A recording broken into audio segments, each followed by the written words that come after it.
Mouth के corners अक्सर पक जाते हैं? आपके माउथ के जो कॉर्नर्स हैं उनमें रेडनेस, स्वेलिंग, क्रैकिंग या फिर इचिंग होती है? आज मैं आपको एंगुलर चिलाइटिस या फिर एंगुलर स्टोमेटाइटिस नाम की कंडीशन के बारे में बताऊंगी कि आखिर आयुर्वेदिक पॉइंट ऑफ व्यू से ये कंडीशन क्या होती है, इसके क्या कॉजेज होते हैं, इसके सिम्टम्स के बारे में बात करेंगे। साथ में मैं आपको कुछ आयुर्वेदिक एस्पेक्ट से कुछ डूज एंड डोंट्स यानी पथ्य और अपथ्य बताऊंगी जो इस कंडीशन को मैनेज करने के लिए बहुत इफेक्टिव है। नमस्कार, मेरा नाम है डॉक्टर माधवी गुप्ता और मैं आइफा आयुर्वेदा में सीनियर आयुर्वेदिक कंसल्टेंट हूँ। एंगुलर चिलाइटिस एक बहुत ही कॉमन प्रॉब्लम है जिसमें माउथ के कॉर्नर्स में रेडनेस और इन्फेक्शन हो जाती है, इन्फ्लेमेशन हो जाती है। इसका आमतौर पर कारण कोई ना कोई बैक्टीरियल, वायरल या फिर फंगल इन्फेक्शन हो सकता है। आयुर्वेद में इस कंडीशन को मुखपाक कहा जाता है जब मुंह खोलने में पेन होता है, मुंह के जो कॉर्नर्स हैं ये फट जाते हैं, इनमें लाइंस आ जाती हैं, रेडनेस होती है या फिर स्वेलिंग भी हो सकती है। आयुर्वेद के अनुसार ये कंडीशन दोषों के इम्बैलेंस के कारण होती है। जब बॉडी में जो हमारी डाइजेस्टिव फायर है वो वीक है, अग्नि मांद है, तो बॉडी में आम दोष एक्यूमुलेट होने लग जाता है जिसे टॉक्सिन्स कहा जाता है।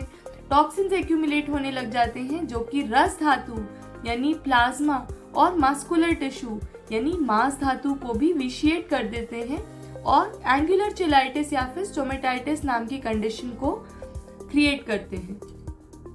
अब हम जानते हैं कुछ और अन्य कारणों के बारे में आयुर्वेद के हिसाब से। तो अगर आप बहुत ज़्यादा तीखा, खट्टा, सार फूड आइटम्स खाते हैं, फर्मेंटेड फूड आइटम्स खाते हैं तो भी ये कंडीशन हो जाती है। जिन लोगों को न्यूट्रिशनल डेफिशिएंसीज हैं, आयरन, विटामिन B12 या फिर जिंक की डेफिशिएंसी के कारण भी ये प्रॉब्लम हो जाती है।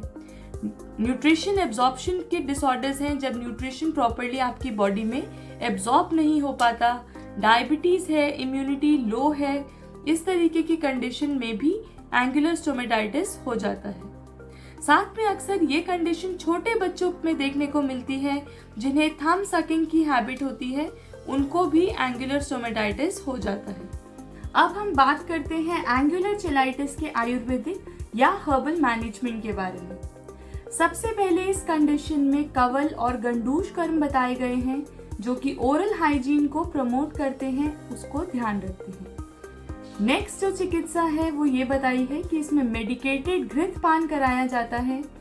घृत पान कराते हैं जो इंटरनल ड्राइनेस है, जो वात दोष के बढ़ने के कारण अंदर रुक्षता आ गई है, उसको ठीक करता है, तो मेडिकेटेड घृत पान कराया जाता है। थर्ड इसमें कर्म है वो प्रतिसारण चिकित्सा है। प्रतिसारण का मतलब होता है कि कुछ हर्बल पाउडर्स या चूरन को लोकली अप्लाई किया जाता है। इस कंडीशन के लिए राल एक गम या फिर रेजिन है जो कि एक ट्री में से निकलता है। नेक्स्ट है देवदारू की छाल का चूरन, गुग्गुल और यष्टि मधु यानी मुलेठी का चूरन लेकर इन्हें लोकली लगाया जाता है। नेक्स्ट चिकित्सा इस डिजीज में कृमिघन चिकित्सा की जाती है जो कि एंटीबैक्टीरियल होती है नेचर में। अगर एंगुलर चिलाइटिस किसी इन्फेक्शन की वजह से, चाहे बैक्टीरियल हो, वायरल हो या फिर फंगल इन्फेक्शन की वजह से हुआ है तो कृमिहर चिकित्सा करते हैं। आयुर्वेद में एक कृमिघन कषाय बताया गया है, उसकी सभी जड़ी बूटियों को इकट्ठा कर उसे इंटरनली यूज किया जाता है। इन सभी रेमेडीज को ट्राई करके आप इस कंडीशन को इफेक्टिवली और नेचुरली मैनेज कर सकते हैं।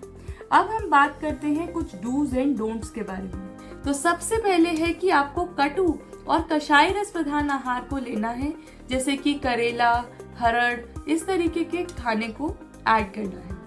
नेक्स्ट पॉइंट है कि आपको हाइड्रेटिंग फ्रूट्स को लेना है, जैसे कि आंवला या इंडियन गूसबेरी, एप्पल, बनाना, अनार, इस तरीके के खाने को खाना है जो कि बहुत हाइड्रेटिंग होते हैं, जो बॉडी में से वात दोष को कम कर देते हैं और आपकी बॉडी को डीपली नरिश करते हैं। थर्ड पॉइंट है कि आपको आहार लघु लेना है जो इजीली डाइजेस्ट हो सके, खाने को सही टाइम पर खाना है, साथ ही सोने की भी हैबिट्स आपको रेगुलेट करनी है, प्रॉपर स्लीप रूटीन को फॉलो करना है। नेक्स्ट पॉइंट है कि आपको योगा, प्राणायाम और मेडिटेशन भी एवरीडे अपनी लाइफस्टाइल का पार्ट बनाना है। इन सबको फॉलो करने से आपकी बॉडी का जो नेचुरल हीलिंग मैकेनिज्म होता है वो स्ट्रेंथन होती है। आपकी बॉडी खुद को नेचुरली ठीक करती है, अपने होम्योस्टेसिस को मेंटेन करती है। अब हम बात डोंट्स की करते हैं, यानी अपथ्य की करते हैं।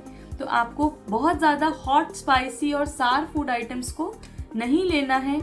इसके अलावा आपको ऐसे खाना खाना है जो कि न्यूट्रिएंट रिच हो, जिसमें कि बहुत सारे न्यूट्रिएंट्स हों, आयरन हो, फोलिक एसिड हो, विटामिन B12 हो। आपको ऐसा खाना अपनी डाइट में ऐड करना है। इसके लिए आप कुछ सीड्स ले सकते हैं, जैसे कि तिल या फिर पंपकिन सीड, सीताफल के बीज ले सकते हैं। ये बहुत न्यूट्रिएंट डेंस होते हैं और आपकी बॉडी में न्यूट्रिएंट एब्जॉर्प्शन को प्रमोट करते हैं। इन सभी टिप्स को फॉलो करके आप एंगुलर चेलाइटिस या फिर एंगुलर स्टोमेटाइटिस नाम की कंडीशन को इफेक्टिवली नेचुरली मैनेज कर सकते हैं। वीडियो अगर आपको पसंद आया हो तो वीडियो को लाइक और शेयर जरूर करें। साथ में अगर आपने अभी तक हमारे चैनल को सब्सक्राइब नहीं किया है तो हमारे चैनल को सब्सक्राइब भी जरूर करें। अगर आप या आपकी फैमिली में कोई भी मेंबर एंगुलर चेलाइटिस या एंगुलर स्टोमेटाइटिस से परेशान है तो आप आईफा आयुर्वेदा में अपना कंसल्टेशन बुक भी कर सकते हैं। वीडियो को एंड तक देखने के लिए बहुत बहुत धन्यवाद। स्वस्थ रहिए, खुश रहिए और मुस्कुराते रहिए।